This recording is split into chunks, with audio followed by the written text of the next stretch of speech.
journalism in the advent of fake news and disinformation in my country. We need to work it out. We need to prove that we are the voice of the people. We are the media. We are the facilitators. Ania na ang mga balita nga nahagpat sa Newsline Philippines Information Center. Ako si Paul Palacio. Tutok na!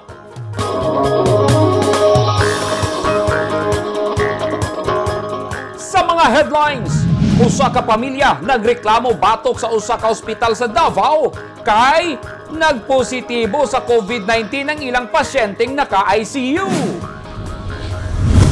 Bata nalumos sa dagat sa Igacos, swerteng naluwas ang miyembro sa Navy Reservist. O usa patay 295 na ospital tungod sa diarrhea outbreak sa usa ka barangay sa Santo Tomas, Davao del Norte.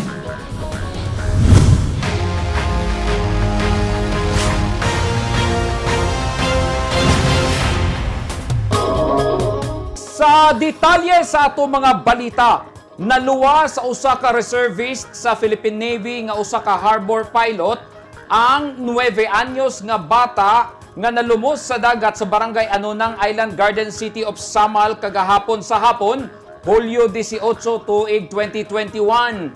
Halos wala na maginhawa ang bata og lupaypay na nga gikarga sa iyang lola og dihang gi-CPR ang bata.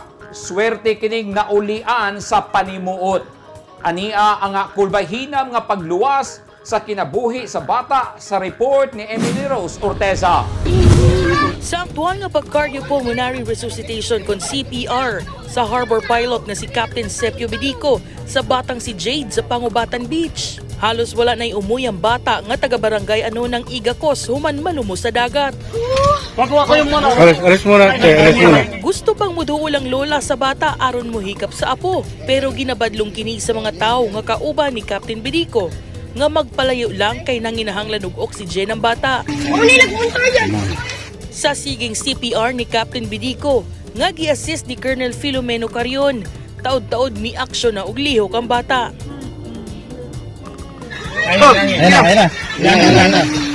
Gipatalikod og mihilak ang bata. Perting pasalamat sa lola sa bata sa grupo ni Captain Bidico og gitugunan nga dalhon dayon sa pinakaduol nga klinik ang bata. Nahitabo ang insidente bandang 1:00 kagahapon, Hulyo 18, ug niadtong tungura naa sa lugar ang 8th Fleet Marine Reserve Force Riders. Nagpasalamat ang grupo sa natun-an nga training sa Naval Reserve Center, Eastern Mindanao, Philippine Navy, kay nakaluwas sila og kinabuhi sa bata.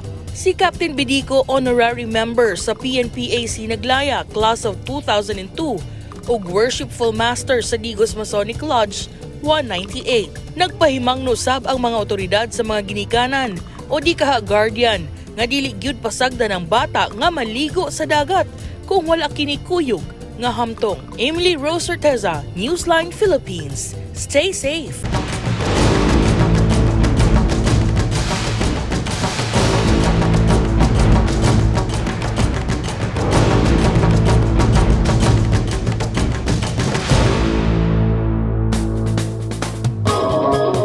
This portion is brought to you by Toyota.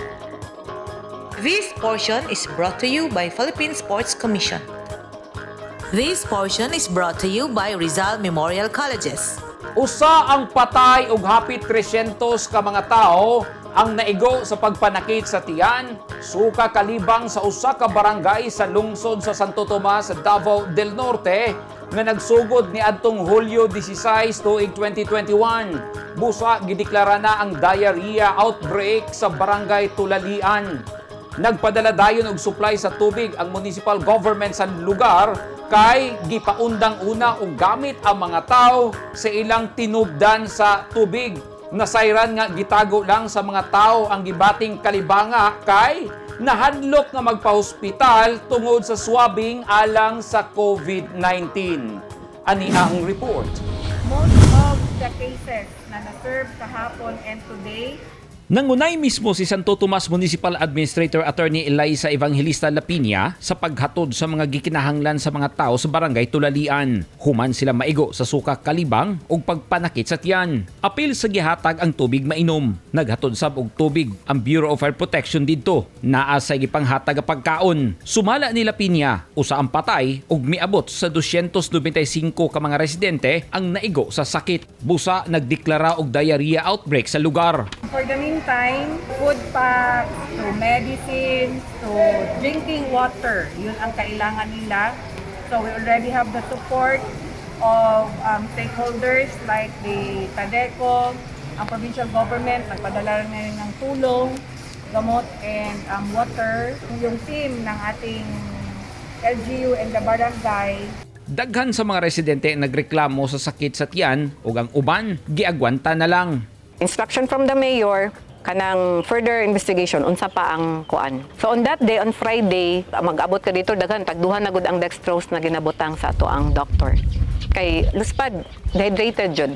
Sumala pa nila Pinya, gitago lang sa ubang residente ang ilang gibating sakit kay nahadlok nga iswab nga mao'y protocol sa mga hospital una i-admit ang pasyente tungod sa COVID-19.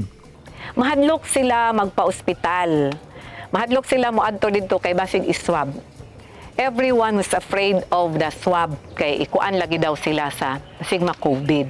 So ano ko, syempre magbaba man ang ilahang immune system, ma-COVID na gyud tani. And dito na, it is just good nga paspas nakakuan ang ato ang medical team. Dispatch na po dayon ta og ato ang MSWD para mag-distribute ng tubig, pagkaon. Naana sa mga nagkadaiyang pribado ug municipal hospital sa Santo Tomas ug sa probinsya sa Davao del Norte ang mga nangasakit. Nakontrola na hinuon ang sitwasyon sa barangay Tulalian. Human gipaundang sa mga otoridad ang paggamit sa ilang source sa tubig.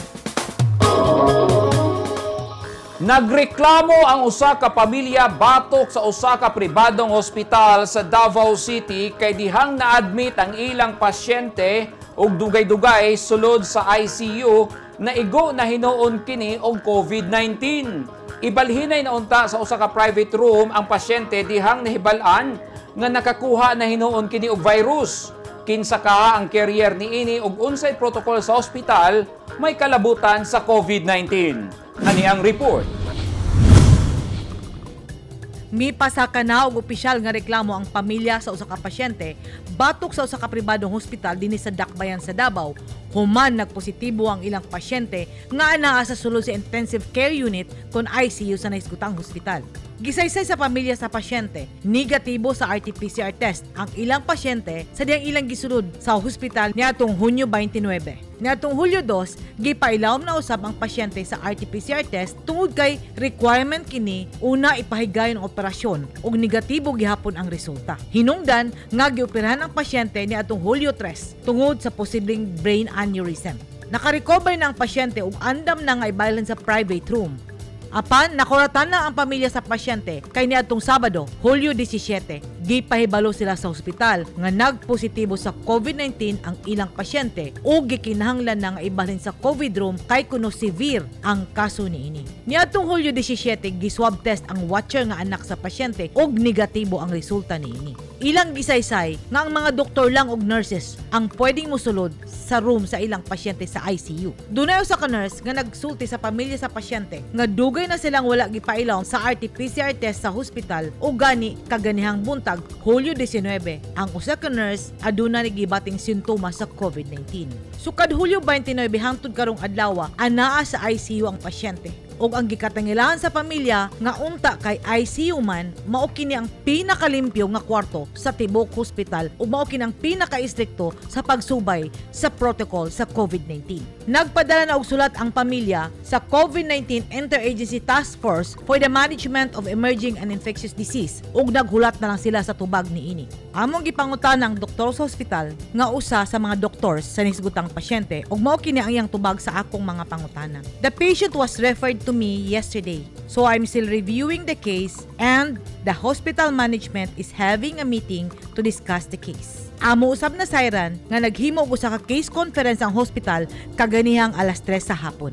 Sa laging handa virtual presser karong hapon, gipadala sa Newsline ang among pangutana kabahin sa protocol nga angayang himuon sa usa ka hospital kabahin sa mga COVID patient. Og mao kini ang tubag ni DOH Undersecretary Leopoldo Vega sa among mga pangutana. Ito yung masasabi po natin, ito ay part sa nosocomial infection or infection na nanggaling po sa hospital. So ang protocol po talaga nito is talagang titingnan, i-culture sa amin kung may blood culture, kailangan culture. Pero it's hard to culture COVID-19. So ang protocol po dito, lalong-lalo na sa mga healthcare workers, is to make sure na meron talaga silang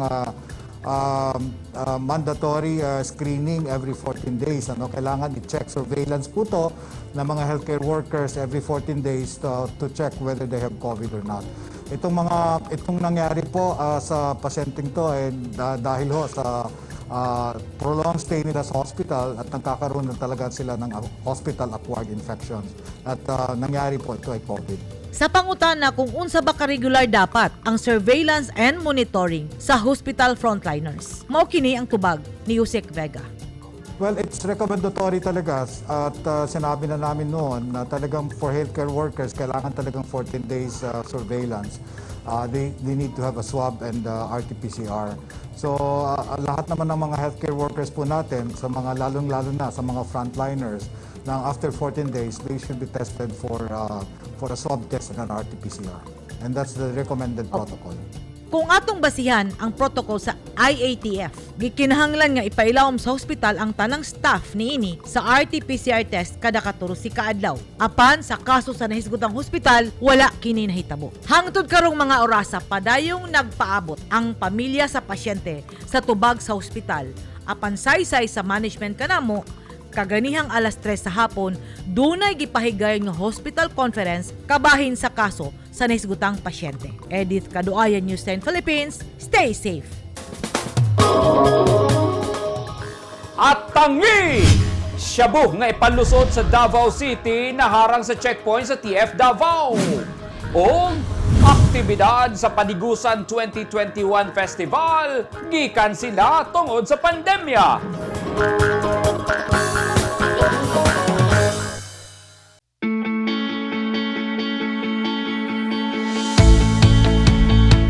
Gusto ba mo og barato ug orihinal nga mga construction supply? Sa kadaghan sa imong pilian, all-in-one ang imong pagpamalit. Tara na sa 3M1 ug T-Square Lumber and Construction Supply na himutang sa daang Hardika, Lanao ug Dayo Street, Kidapawan City.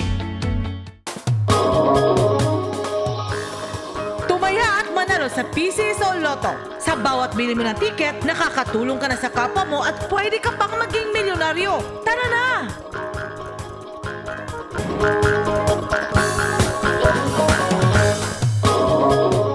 May aksyon na ang Department of Environment and Natural Resources kung DNR 11 sa reklamo sa mga residenteng nagpuyo palibot sa himuanan og feeds o cornstarch sa Barangay Domoy, Davao City tungod sa kabaho sa wastewater nga ginapaagi lang sa kanal. Ani ang report. Gitakda na sa Department of Environment and Natural Resources 11 ang usa ka virtual public consultation tali sa ilang ahensya ug sa mga mireklamong residente nga taga Barangay Dumoy, Barangay Daliao, taga Villa Josepina Subdivision ug Dacoville Subdivision dinhi sa Dakbayan sa Davao. Sa interview sa Newsline Philippines kang DENR Regional Director Bagani Fidel Evasco, mao kini ang iyang gibutiag.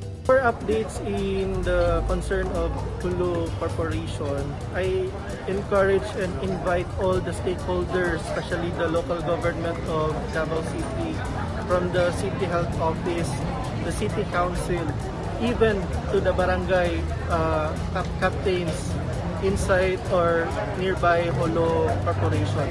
So I am encouraging all stakeholders to sit down with us, talk, because this is very alarming issue in our city.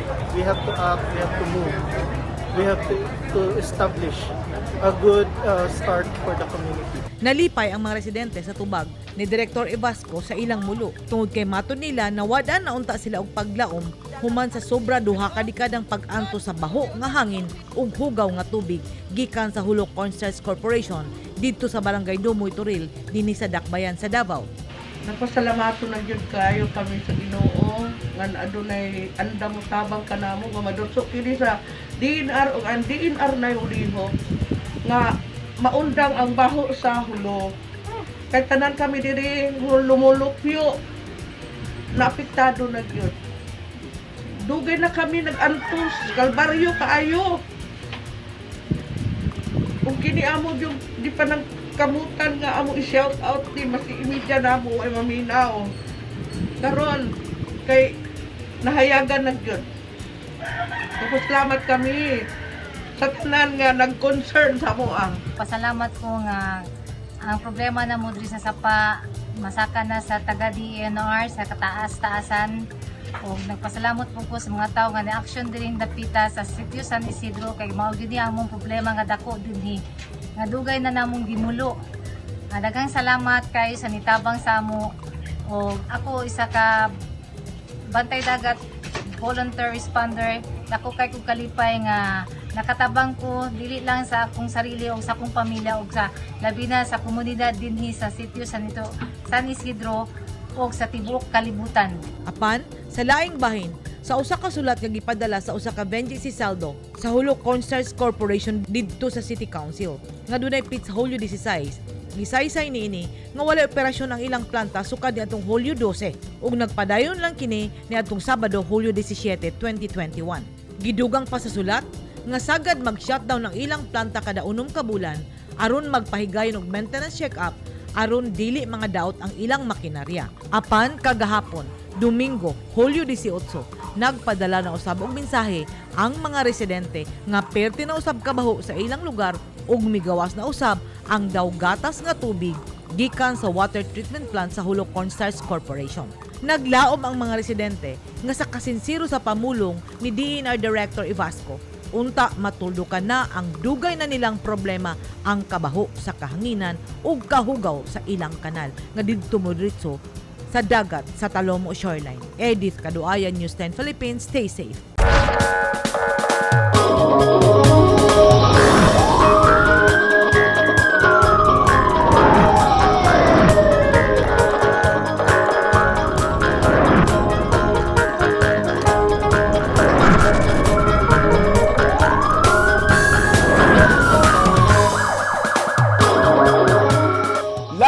Illegal nga droga na sab ang naharang sa checkpoint sa Task Force Davao o Bunawan Police Station sa Barangay Lasang, Davao City niadtong Sabado sa buntag, Hulyo 17, tuig 2021.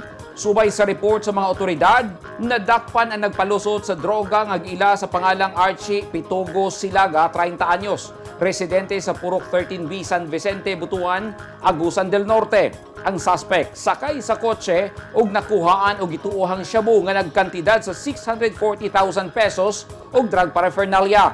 Dili lamang kini ang unang higayon nga naay naharang nga droga sa checkpoint sa TF Davao. Kay niadtong milabay nga semana gibada man na ang 1 ka kilong shabu nga nagkantidad og hapit 10 milyones pesos nga giabandona sa usa ka pasahero sa bus ang naharang sab sa checkpoint. Nagpasalamat ang mga taga-TF Davao o mga pulis sa tabang sa mga tao sa ilang anti-drug o anti-terrorism campaign na nagmalampuson tungod sa pagpakabana sa katawhan. Nagpahimangno si Reco Boda Party List Representative ug kanida Sureco Manager Godofredo Guya sa mga politiko sa Davao del Norte nga mga ahente og laing distribution utility sa kuryente nga maombudsman kini. Ani ang report ni Orlando Dondon Dinoy. Nakakuha og suporta ang Northern Davao Electric Cooperative Conordeco gikan sa Rural Electric Consumers and Beneficiaries of Development and Advancement kon Rico Buda. Sa pakikidabi sa Newsline Philippines, gibutyag ni Rico Buda Party List Representative Engineer Godofredo Guya ngayang babagan sa Kongreso ang panawagan nga ibasura ang Nordeco aron hulipan og laing kumpanya sa elektrisidad. So I have stated our manifestation o atong vehement objection sa kanang mga issues and concern karon diha nga ihimo sa mga politiko. Kay klaro under Republic Act 10531 the electric cooperative must be insulated from the interference of the politicians. Klaro kayo na. So, basig ombudsman na sila. Nagpasidaan si Guya sa mga politiko nga mga ahente og laing distribution utility aron makasupply og kuryente sa usa ka lugar. Sanglit gikinahanglan ang legal nga pamaagi sa privatisasyon sa usa ka electric cooperative. Hindi mo na pwede nga diretso naghatag kang nabalat at kanang kuat. Kanang personal nga butang sa mga politiko kay pwede na ikabunapot yung trip. Nga na, hindi pa na pwede. Stating my strong opposition for that action made by our politicians. Pagbasa-basa po itong palaot. Una nang namahayag si Cooperative Development Authority Chairman Joseph Encabo. Wala na sila gi-violate because these public officials should serve their constituents. Naitabo lang na ilang constituents membro sa mga kooperatiba. Pero kung ang intervention sa mga politicians is to protect the rights and the welfare sa mga membro sa kooperatiba, ug sila sad ang mahimong avenue, sila sad ang mahimong tulay sa mga pagdangop sa ilang tingog, pagdungog sa mga tingog sa mga tao. Dugang ni Guya nga walay may reklamong konsyumante, diyang siya pa ang General Manager sa Davao del Sur Electric Cooperative. Dahil mo ang Basureco o sa Nordeco doon, no?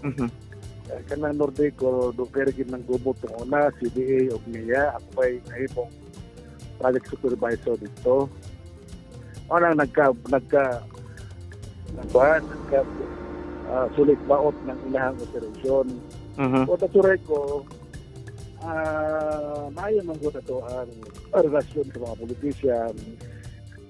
O niya, ang operation po sa Basureco, really po, panghambog na multi-awarded yan ka doon, no? Multi-awarded. In fact, Hall of Famer award yan sa Basureco. Our time in terms of financial performance, technical performance. Giklaro sa opisyal nga muusbaw gyud og dako ang balay runon sa elektrisidad ug galing mahimong pribado ang usa ka kooperatiba. Sanglit mag-apas na kini sa ilang ganansya. Sa kasamtangan, ang Nordeco ang dunay pinakamahal nga presyo sa kuryente dinhi sa Rion 11. Mukabat sa tag 10 pesos og 60 centavos kada kilowatt hour, samtang ang pribadong kumpanya sa kuryente mobalor lang kini og 8.93. Orlando, Dundun Dinoy, Newsline Philippines, Davao del Sur, stay safe. Og subay ni ini nga balita, makauban nato sa linya sa telepono si Island Garden City of Samal Mayor Al David Uy. Mayong gabi, Mayor Uy. Mayong gabi, Paul. O sa tanang mga televiewers sa inyong programa karong gabi una. Mayor, una unsay reaction nimo sa gisulti ni Rico Boda, Party List Representative ug kanhi Dasureco Manager Godofredo Guya nga nagpahimangno sa mga politiko nga dili mag-apil-apil ni ining problema sa Nordeco? Amigo man nato na si Congressman Guya, gimingaw na ko niya, dugay na po may wala magkita. Kining ang masulti lang nako ana, murag wala man ko'y nakita na seksyon sa sulti na balaod katong bahin sa New NIA Charter na dili pwede maghilabot ang mga politiko. Don't tell me. Once they treat it in Congress, di ba? Kasi pag sinabi niyang politiko, tanang politiko, di pwede maghilabot. So dili po sila pwede maghilabot. Di politiko man sila. Di ba? Yes. Siguro, sa bagay, siguro, ang ako walang mensahe, ana, katungod sa tanang mga politiko mo hilabot. Tungod kay, siyempre, gibotar ta sa mga tao, kita ang madangpanan nila kung naa sila yung mga problema, and for the longest time, naamang yung problema. And isip mayor, very clear sa local government code na unsa ang mga functions diha sa usa ka mayor. And if it affects the general welfare, then the law is very clear. It's there. It's in the Constitution. So I don't see any problem. And I read the new NEA Charter that was passed, I think, if I'm not mistaken, last 2013. I don't see any, I don't see any prohibitions. Halos ba adlaw-adlaw or kaning mga reklamo sa mga tao bahin ni ining sigapalong nga problema sa kuryente makabungol na ba, Mayor? Na, tanawa na lang. Ako na-COVID bang Yukopol, maski na na-COVID ko og hapit isa ka buwan. Ang ako ang text, ang ako ang messenger, nagpadayon gihapon sa tanang mga daghan reklamo. Maski siguro makita man nimo sa mga post, sa mga gihimo na mga post, no, dili lang ako pati sa uban. Makita man yun. Pati gani sa mga gina-post sa karon na nakatawagan niko kay murag active na pud sila kaayo sa social media. Ang Facebook page sa NEA o sa Nordeco, even sa mga page nila, kung makita nimo, grabe ang reklamo. So you don't, so di yun ka makasulti na there are biases because you can check their FB page, makita man na ninyo ang mga messages dito bahin sa ilahang serbisyo. It's very clear. So well, unless kung I think kung dili na nila makita, well, I think sila ang problema. They are the problem. Kung dili na nila ma-address. Personally, I mean, isip Mayor, once and for all, kung sa solusyon ani na problema? Well, iagi na itong proseso. I do agree with the General Manager, Chairman Dodong Soto. Iagi na itong proseso. In the case of Samal, I'm only speaking of the case of Samal Paul. Ang sa Samal Manggod, way back 2012, nagsugod naman ni kana lang kay na ay mga panghitabo no na nabuak ang CDA, naanay CDA, nabuak ang Daneco na ay NEA na ay CDA, and nagdrag ni for almost 5 years. Then paglingkod ni Presidente, the task force was created. So, dugay na ba? Pero nasugdan na ning Samal. So, unta no na maproseso. Kay nasugdan naman ni sa una. I'm only speaking in behalf of the Island Garden City of Samal. Kay naka-separate franchise man mi sa mainland Davao del Norte. And kung tan-awon nimo sa Distrito 2, ang mga munisipyo sa Carmen, sa Duhali, sa Santo Tomas, the city of Panabo, lahi ang service provider nila. Ang Samal nagpabilin gihapon sa Daneco, Nordeco. So iaki na 'tong proseso. Then once maunsa nato ning proseso, kay it needs a congressional action po, no? It needs a concrete ang paghatag sa prangkisa is act of Congress. So ang makapawagtang ana, makapabungkag ana is through act of Congress. Then once that would be settled, then siguro it's up to NEA no, na ipabid nila ang franchise area sa Samal. Then kung kinsa man ang modaog sa ana na bidding, then dawato na to. Okay, mao man ang proseso. Kay wala naman, no? It's beyond the kumbaga na proseso banggod kanang pagpatanggal, pagpapasa sa prangkisa, that's beyond the powers of the LGU. Kumbaga wala na nami unsa diha. But of course naami katungod o reklamo, dili lang isip mayor but isip konsumante, member consumer sa the said cooperative. Naami katungod na magreklamo kung dili maayo ang serbisyo. So, ang importante, kung kinsa man ang maghupotin importante, maayo ang serbisyo. Yes, iagi man nagproseso, no? Iagi nagbidding. Sama sa akong giingon, wala na pag-abot sa bidding, basig magtuo sila na ang LGU ang magbid ana, dili. Ang national, no? Through NEA and through Nordeco.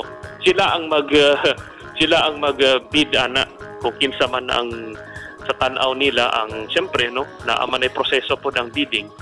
So unta no kung kinsa man ang mudaog diha, So hopefully it would give a better service sa katawhan sa Samal. Kana lang man ang mulo sa mga taga Samal Pol, no, na ang serbisyo kay parehas karon kung tan-awon nimo ang mga mensahe sa katawhan, labi na karon pandemic, gihaguan baya nila ng mga appliances.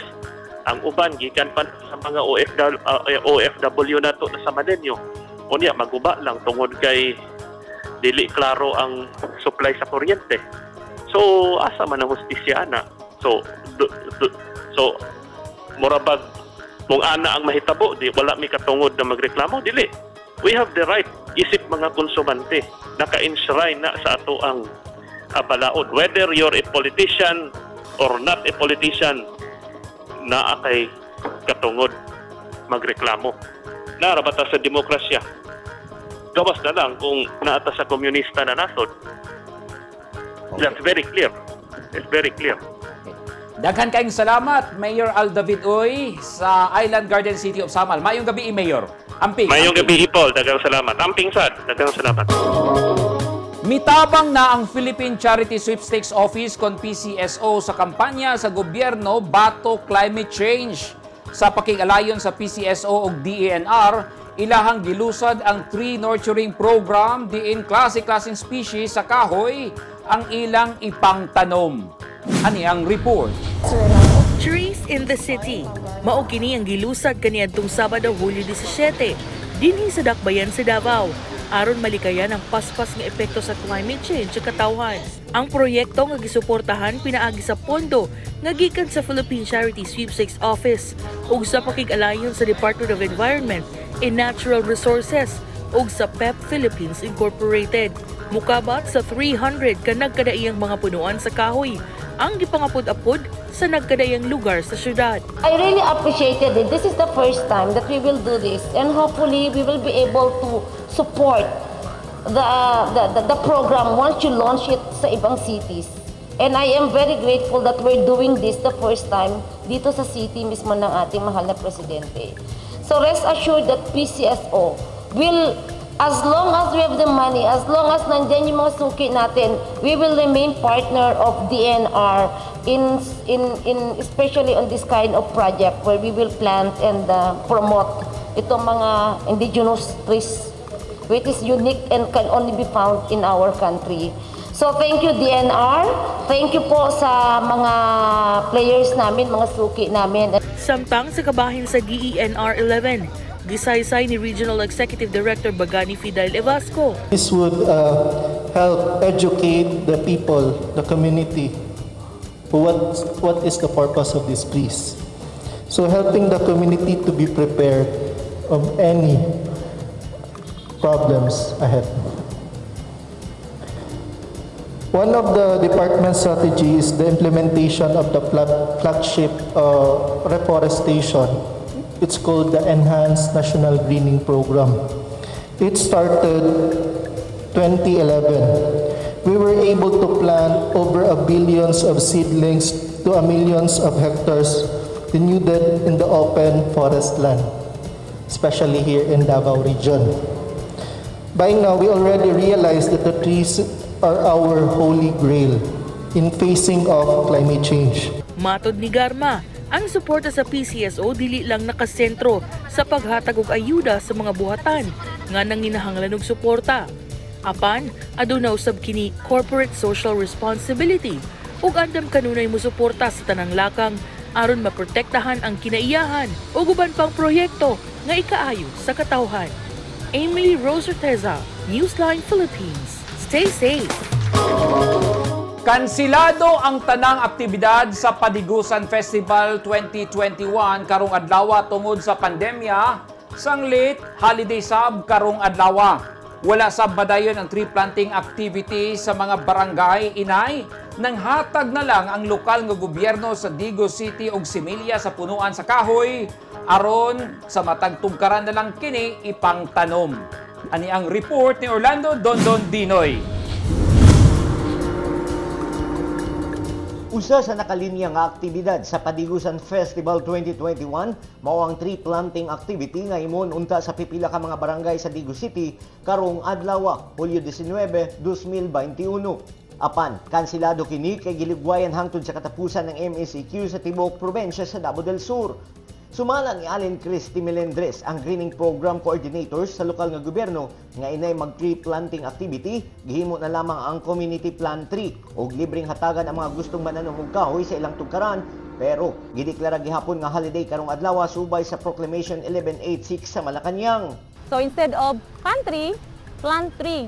It's because supposedly na atay Patigusan celebration, but then because of the issuance of the MECQ, so bawal ta na ay gathering assemblies. So for the security and for safety of everyone, kay daghan jud gusto nga mo salmot unta sa ato ang tree planting today in connection with the celebration of the Patigusan. We have more than 500 na mga attendees supposedly, but then gi-cancel namo. Lakip sa mga seedlings nga gipang-apod-apod sa lokal nga gobyerno ang cherry blossoms, nara, lawaan, tugas ug mahogani. As an initiative of the City Government of Digos with our mayor and the vice mayor, nag-establish ta og ato ang City Seedling Bank para mismo dito na ta magkuha og seedlings nga atong ipangtanom. So mas makatipid ang city government and more services ang mahatag sa city government because ang katong kwartang ipalit og seedlings madto sa ubang mga pang-serbisyo. Ang Padigusan Festival mao ang paghandom sa pagkabugna sa Digo City niadtong Hulyo 19, 1949. Una na himong syudad niadtong Setyembre 8 tuig 2000. Ang terminong Padigos nga buot pasabot pagkaligo gikan sa pulong sa tribong Bagubo, Tagabawa. Kini sabang gikuhaan sa ngalan nga Digos. Human nga dunay mga langyaw kaniadto nga nangutana sa mga lumad kung unsa nga lugar ang ilang naabdan. Apan nagtuo sila nga nangutana mga langyaw kung asa sila moadto. Hinungdan nga gitubag sila og Padigos. Sanglit padong silang maligo sa sapa niadtong higayuna. Orlando Dondondino, Newsline Philippines, Digo City, Davao del Sur. Stay safe.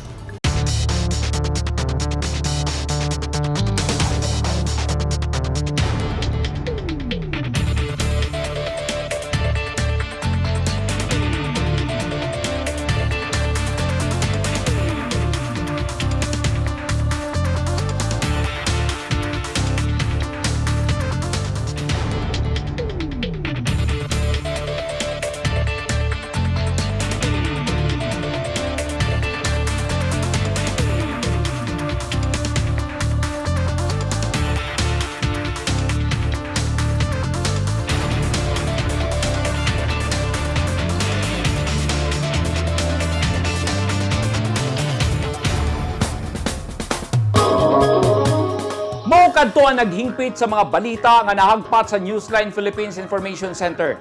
Alang sa dugang balita, bisitaha ang website nga www.newsline.ph.